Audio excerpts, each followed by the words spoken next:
आप सभी का स्वागत है आपके अपने YouTube channel Shri Ram classes में। और इस वीडियो में हम बात करेंगे रीट एग्जाम 2022 जो 23 जुलाई 2022 का जो सेकंड शिफ्ट का पेपर हुआ था, उसमें हम आज की इस वीडियो में बाल विकास यानी कि मनोविज्ञान के जो 30 प्रश्न पूछे गए थे उसके आंसर की आपके सामने रखेंगे।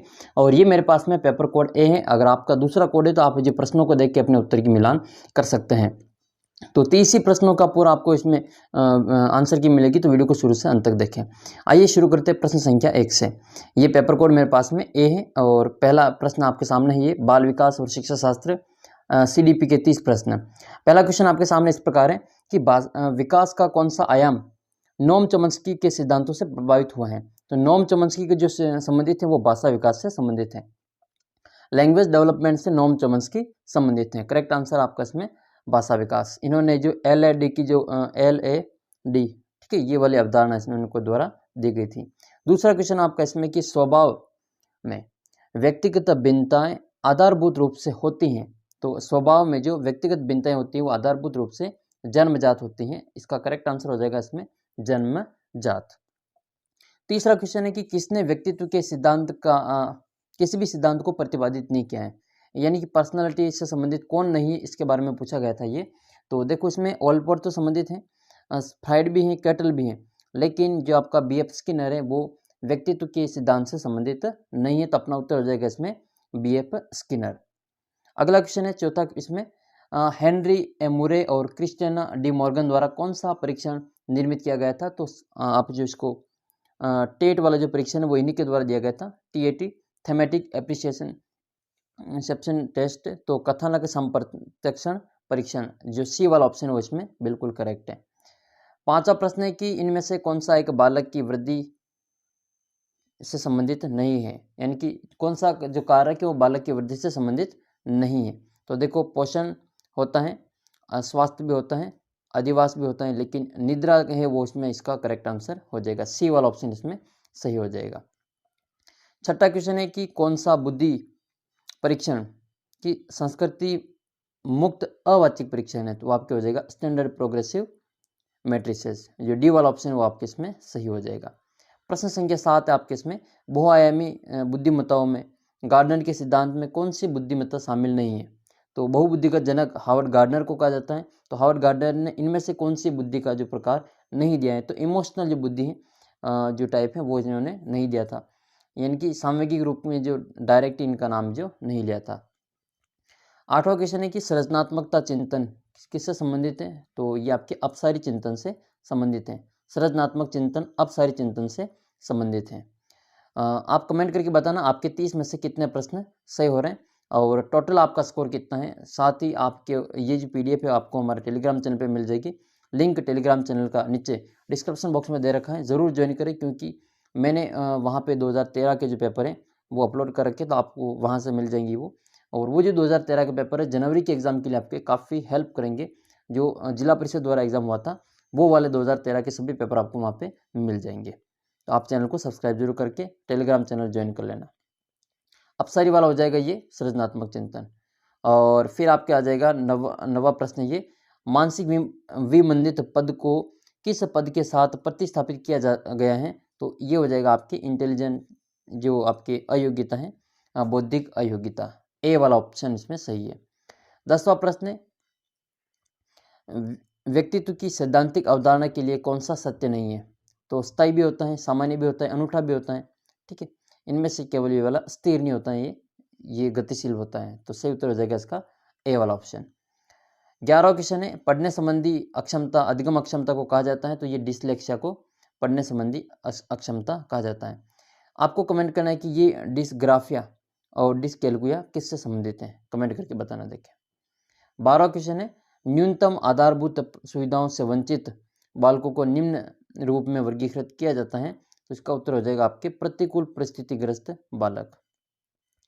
13 नंबर क्वेश्चन है इनमें से कौन सा कुसमायोजन का व्यवहारात्मक लक्षण है। तो सही उत्तर इसका आक्रामकता। आक्रामकता जो है आपके कुसमायोजन का व्यवहारात्मक लक्षण है।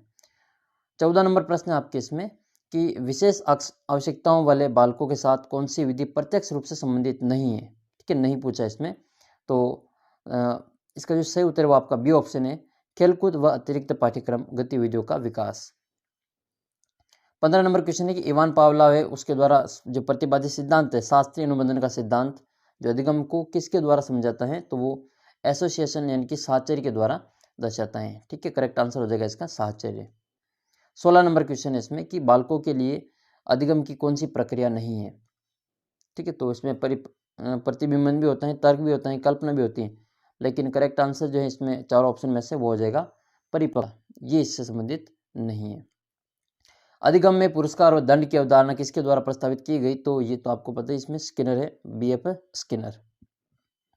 ठीक है, पुरस्कार और दंड। 18 नंबर क्वेश्चन है, इनमें से कौन सा अधिगम की अवधारणा के लिए सत्य नहीं है। अधिगम की अवधारणा के लिए कौन सा सत्य नहीं है, तो देखो व्यवहार परिवर्तन भी होता है और अपेक्षाकृत रूप से स्थायी अंतर परिलक्षित भी होता है। अधिगम अभ्यास द्वारा प्रभावित भी होता है। अधिगम एक जन्मजात प्रक्रिया है, ये गलत हो जाएगा। अधिगम जो है वो आपकी एक अर्जित प्रक्रिया होती है, तो डी वाला ऑप्शन अपना इसमें सही हो जाएगा। अधिगम की अवधारणा में संबंधित नहीं है यानी कि सत्य नहीं है, तो आपके डी वाला ऑप्शन सत्य नहीं है। 19 नंबर प्रश्न है कि जो शिक्षा में अवधारणा मानचित्रण, ठीक है, कंसेप्ट मैपिंग जो दी गई थी वो किसके द्वारा दी गई थी, तो ये जोसेफ डी नोवाक के द्वारा दिया गया था, जोसेफ डी नोवाक। 20 नंबर प्रश्न आपके सामने है, कौन शिक्षण का कौन सा शिक्षण प्रकार शिक्षण के उद्देश्यों पर आधारित नहीं है, तो संज्ञानात्मक होता है, भावात्मक होता है, ये क्रियात्मक मनोगत्यात्मक भी होता है, लेकिन जो वर्णनात्मक है वो वाला नहीं होता है। तो करेक्ट आंसर होगा आपका ऑप्शन नंबर बी, वर्णनात्मक शिक्षण। 21 नंबर प्रश्न है कि नैसर्गिकता के विचारों की सूची के एकत्रण द्वारा विशिष्ट समस्या के समाधान की समूह रचनात्मकता विधि को कहा जाता है, तो ये जो विधि होती है उसको ब्रेनस्टॉर्मिंग जो स्ट्रेटजी विधि होती है वो कहा जाता है, तो मस्तिष्क विप्लव विधि के नाम से इसको जाना जाता है।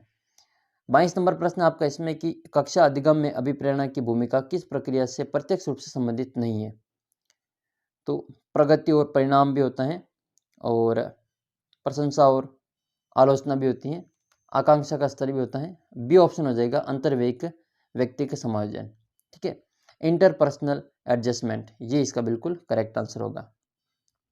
फिर आपके 23 नंबर क्वेश्चन है कि एनसीएफ 2005 जो राष्ट्रीय रूपरेखा पाठ्यचर्या रूपरेखा 2005 है, इसका मुख्य दर्शन क्या है, तो लर्निंग विदाउट बर्डन, ठीक है, बिना बोझ के सीखना, बी वाला ऑप्शन इसमें सही हो जाएगा।